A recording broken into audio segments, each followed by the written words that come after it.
Have you ever wondered why there's that furry ball on winter hats? Your backpack has something like this on it, and it may seem to you that it's just a decoration. Or perhaps you believe that the shape of beer bottles is a matter of chance? I'll provide answers to these and other questions in today's episode. I invite you to the second part of 10 things you had no idea about their uses. Number 10. Some winter hats are equipped with a tassel or a bell. I'm not sure what it's called professionally. If you know, write it in the comments. Anyway, what is it used for? In today's times, it mainly serves as a decoration, that's true. However, in the 18th century, French sailors wore such tassels on their hats to protect their heads from low ceilings characteristic of ship cabins. Additionally, they were used to distinguish between different military units to which the soldiers belonged. Number 9. Do you know why beer bottles are designed with a long neck? Why don't they look like mineral water bottles, which have a uniform width along their entire length?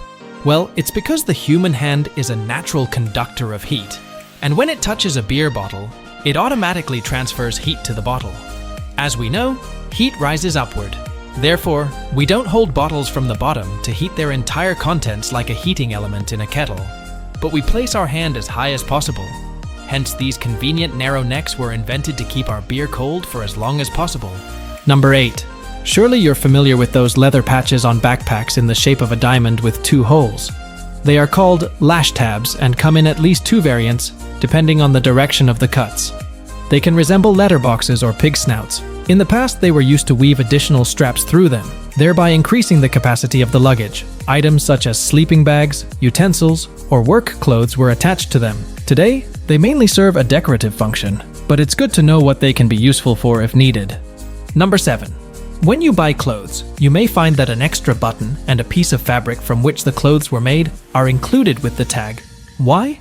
Most people think it's for patching up a hole if needed, and they eventually discard it as unnecessary. However, its purpose is quite different. The additional fabric is included as a tester, so that you can see how your shirt or pants will react to a particular detergent or bleach before wearing them for the first time.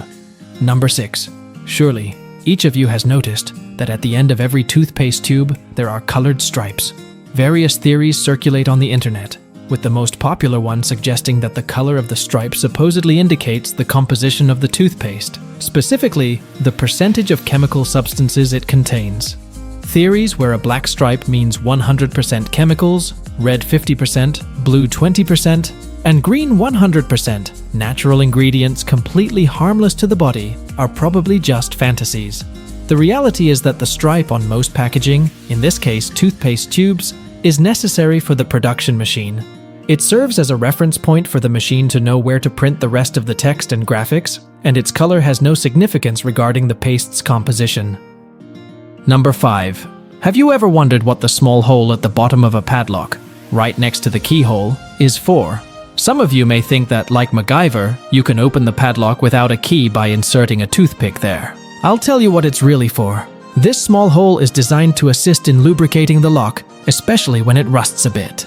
Additionally, it serves the purpose of draining water, for example, during rainfall. Number 4. The margin, the space between the text and the edge of a book or notebook, wasn't created so that teachers could leave us their comments or remarks. The truth is that in the past, books often fell victim to mice and rats, which simply enjoyed nibbling on paper. To protect the most important part of the books, the content, people started leaving empty space at the edges, where rodent vandalism most commonly occurred. Number 3. The serrations on the edges of coins were introduced in the early 16th century. This was because, in those times, coins were minted from genuine precious metals, and it happened that people would cut off a piece of metal before making a payment to further enrich themselves. To guard against this practice, mints began serrating the edges, which would reveal any attempt at fraud in the form of shaving the edge, and thereby debasing the currency. The serrations on modern coins are just remnants of past security measures, although they also serve a new purpose, assisting the visually impaired in recognizing the denomination of the coin. Number 2. How many of you, as children, or even now, thought that the R enclosed in a circle next to a brand's logo meant original, indicating that the product is genuine? In reality, it is an abbreviation for registered trademark. In short, it means that the brand owner has registered their logo with the official patent office, allowing them to benefit from legal protection. Number 1. Looking underneath the caps of various beverages, you've probably already noticed that some of them have a rubbery element.